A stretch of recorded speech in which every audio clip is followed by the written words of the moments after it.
Hey guys, Megha this side. This is a new video for you guys, a new session on a biology. If you have not gone through my previous videos, kindly check the description box. Here we begin. So in this video, I will be talking of George Mendel's experiment. So basically George Mendel पहले scientist थे जिन्होंने inheritance को पढ़ा था कि एक trait या characteristics आगे जनरेशन में कैसे पास ऑन होता है। तो इस एक्सपेरिमेंट में उन्होंने पी लिया था। पी उन्होंने इसलिए लिया था क्योंकि इसमें जो ट्रेट्स होते हैं, कैरेक्टर्स होते हैं, वो इजीली विजिबल होते हैं। ठीक है, ट्रेट्स इजीली विजिबल। तो उन्होंने कुछ पर्टिकुलर ट्रेट्स पढ़े थे, जैसे उन्होंने पढ़ा हाइट। प्लांट जो ये पी का प्लांट होता है इसमें बहुत इजीली विजिबल होता है। स्टेम जो इसकी होती है, हाइट किसकी, स्टेम की, कि स्टेम लंबी है या छोटी है तो बहुत लंबा चौड़ा डिफरेंस मिलता है और बहुत इजीली हम उसे देख सकते हैं। दूसरा उन्होंने देखा था colour of flower, that is कि ये वाइट है या पर्पल है। तीसरा उन्होंने जो पढ़ा था वो था colour of seed, that is yellow है। आपने देखा होगा येलो पी या ग्रीन पीस भी देखी हो।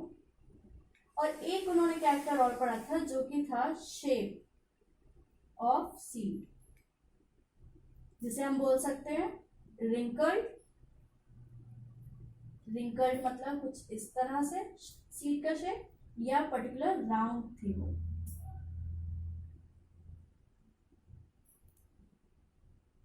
ठीक है, तो उन्होंने ये कैरेक्टरिस्टिक्स पढ़ी थी। एक और जो पॉइंट होता है उन्होंने पी क्यों लिया, उसके पीछे रीजन था सेल्फ पॉलिनेशन। पी एक ऐसा प्लांट है, जैसे हमने और भी पढ़े हैं, तो सेल्फ पॉलिनेशन में अब इसमें क्या है कि जो पोलन है इसी के प्लांट का इसी के उसमें गिरेगा। मतलब ऐसा कुछ नहीं होगा कि उसी का एक विंड या किसी के थ्रू, तो उसमें चांसेस ऑफ फेलियर भी होते हैं और टाइम भी लगता है, और इसमें ऐसा कोई प्रॉब्लम नहीं है और बहुत इजीली कैरेक्टर्स भी दिख जाता है। पी का दूसरा एक साइंटिफिक नेम जो हम बोले और बायोलॉजिकल नेम इज पाइसम साटिवम। ये बहुत इंपॉर्टेंट है, आप इसको याद रखें। ओके, तो अब हम इसके आगे देखेंगे किस तरह से उन्होंने ये एक्सपेरिमेंट कैरी आउट करा था। So this is the first experiment by George Mendel, जिसको हम बोलते हैं मोनोहाइब्रिड इनहेरिटेंस और लॉ ऑफ सेग्रीगेशन। अब इसको मोनोहाइब्रिड इनहेरिटेंस इसलिए बोलते हैं क्योंकि जो जॉर्ज मेंडल ने ये वाले एक्सपेरिमेंट में सिर्फ एक ही ट्रेट लिया था जो कि थी हाइट। ठीक है, और इस ट्रेट में इसमें इन्होंने दो ब्रीड्स ली थी, प्योर ब्रीड ली थी, that is TT and small T. अगर मैंने बोला कि प्योर ब्रीड है, अगर मैं ये नहीं बोलती प्योर ब्रीड नहीं होने का मतलब होता है कि ये कॉम्बिनेशन हो सकता है, बट नो, मैंने बोला प्योर ब्रीड ली थी तो मतलब प्योर ब्रीड ऑफ टॉलनेस और प्योर ब्रीड ऑफ ड्राफ्टनेस। ठीक है, चलिए अब इसका क्रॉस देखते हैं। हाँ, तो अब हम इससे देखेंगे कि इसको लॉ ऑफ सेग्रीगेशन भी क्यों बोलते हैं। मोनोहाइब्रिड समझ में आएंगे क्योंकि मोनो मतलब वन ट्रेट की आप बात करें। अब हम देखेंगे क्या करा उन्होंने। बेसिकली ये था हमारा, ठीक है। अब हम इसमें क्या क्या जीन्स है, कैपिटल टी वाली जीन है, इसमें क्या है स्मॉल टी और स्मॉल टी वाली जीन है। अब इनमें क्रॉस हुआ तो बेसिकली ये दोनों क्या है, ये पेरेंट्स है। ये दोनों जो हम बोलेंगे इनको पेरेंट्स बोलेंगे। और अब जो यहाँ पर जो ये जनरेशन बनेगी उसको हम F1 जनरेशन बोलेंगे, मतलब हमारी जो पहली जनरेशन हो। ठीक है, तो हम देखिए क्या बना, कैपिटल टी स्मॉल टी, ये बन गया, ये कैपिटल टी स्मॉल टी, ये बन गया। फिर इसका क्रॉस होगा इससे, कैपिटल टी स्मॉल टी, ये बन गया, और इसका क्रॉस होगा इससे और ये बने कैपिटल टी स्मॉल टी। तो हमारे पास 4 पॉसिबल कॉम्बिनेशन हो गए, क्योंकि इसका जो होगा ब्रीड होगी तो इसी से, तो जो 4 कॉम्बिनेशन थे हमारे ये आ गए। अब हमने क्या नोटिस करा, चारों कॉम्बिनेशन सेम है। और जैसे हम पढ़ चुके डोमिनेंट जीन इसमें क्या है, कैपिटल टी, इसमें भी dominant gene capital T present है, इसमें भी और इसमें भी। तो जो हमारे रिजल्टेंट ये चारों आए ये सब क्या होंगे, टॉल होंगे। ओके, अब इसके आगे देखते हैं। तो इसमें हमारा पेरेंट्स क्या थे, कैपिटल टी स्मॉल टी। हमारी F1 जनरेशन क्या बने, capital T small T, capital T small T, capital T small T, capital T small T. अब ये जो हमारे बने हैं, अब हमारे इसमें क्रॉस होगा, that is capital T small T का क्रॉस होगा कैपिटल टी स्मॉल टी, पहला इनके बीच में होगा। अब हम जब इनका क्रॉस करेंगे, कैपिटल टी स्मॉल टी और यहाँ भी कैपिटल टी स्मॉल टी, अब इनका हम करेंगे कैपिटल टी बना हमारा पहला possibility, that is pure breed of tallness.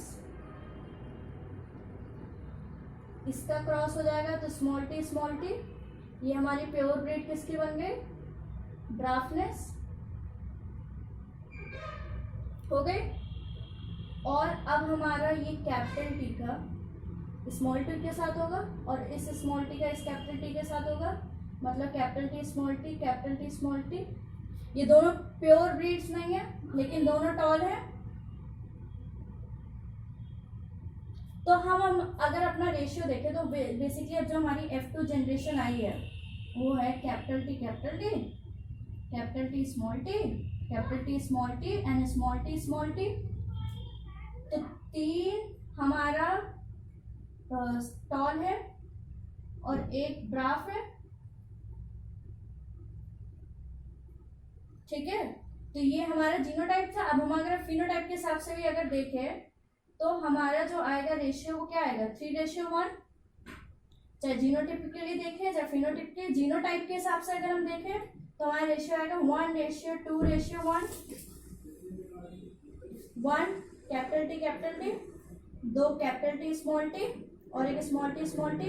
ये हमारा क्या है, जीनोटाइप रेशियो। ये हमारा क्या है, फिनोटाइप का रेशियो। मतलब जो चीज हमें बाहर से दिख रही है।